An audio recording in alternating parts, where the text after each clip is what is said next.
بسم اللہ الرحمن الرحیم۔ ایک مشہور مصنف نے اپنے مطالعے کے کمرے میں قلم اٹھایا اور ایک کاغذ پر لکھا، گزشتہ سال میرا آپریشن ہوا اور پتا نکال دیا گیا۔ بڑھاپے میں ہونے والے اس آپریشن کی وجہ سے مجھے کئی ہفتے تک بستر کا ہو کر رہنا پڑا۔ اسی سال ہی میری عمر 60 سال ہوئی اور مجھے اپنی پسندیدہ اور اہم ترین ملازمت سے سبق دوش ہونا پڑا۔ میں نے نشر و اشاعت کے اس ارادے میں اپنی زندگی کے 30 قیمتی سال گزارے تھے۔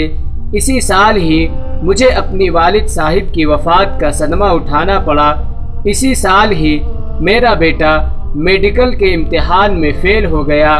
وجہ اس کی کار کا حادثہ تھا جس میں زخمی ہو کر اسے کئی ماہ تک پلستر کرا کر گھر میں رہنا پڑا۔ کار کا تباہ ہو جانا علیحدہ سے نقصان تھا۔ صفحے کے نیچے اس نے لکھا، آہ یہ کیا ہی برا سال تھا۔ مصنف کی بیوی کمرے میں داخل ہوئی تو دیکھا کہ اس کا خاوند غمزدہ چہرے کے ساتھ خاموش بیٹھا خلاؤں میں گھوم رہا تھا۔ اس نے خاوند کی پشت کے پیچھے کھڑے کھڑے ہی کاغذ پر یہ سب کچھ لکھا دیکھ لیا۔ خاوند کو اس کے حال پر چھوڑ کر خاموشی سے باہر نکل گئی۔ کچھ دیر بعد واپس کمرے میں لوٹی تو اس نے ایک کاغذ تھام رکھا تھا جسے لا کر اس نے خاموشی سے خاوند کے لکھے کاغذ کے برابر رکھ دیا۔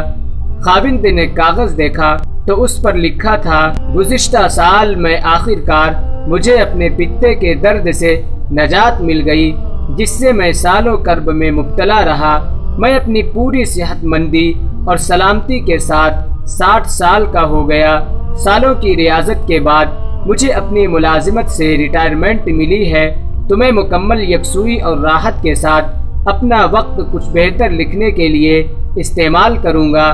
اسی سال ہی میرے والد صاحب 85 سال کی عمر میں بغیر کسی پر بوجھ بنے اور بغیر کسی بڑی تکلیف اور درد کے آرام کے ساتھ اپنے خالق حقیقی سے جا ملے۔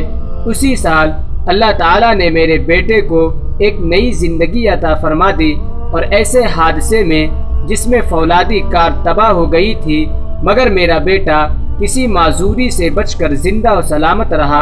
آخر میں مصنف کی بیوی نے یہ فقرہ لکھ کر تحریر مکمل کی کہ واہ ایسا سال جسے اللہ نے رحمت بنا کر بھیجا اور بخیر و خوبی گزارا۔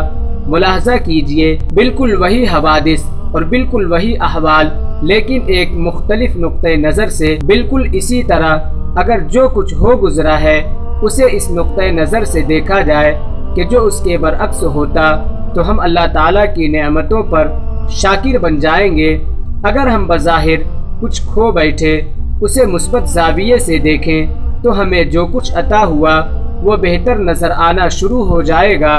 اللہ تبارک و تعالیٰ کا ارشاد گرامی ہے، وَإِنَّ رَبَّكَ لَذُو فَضْلٍ عَلَى النَّاسِ وَلَكِنَّ أَكْثَرَهُمْ لَا يَشْكُرُونَ، اور بے شک تیرا رب تو لوگوں پر فضل کرتا ہے لیکن ان میں سے اکثر شکر نہیں کرتے۔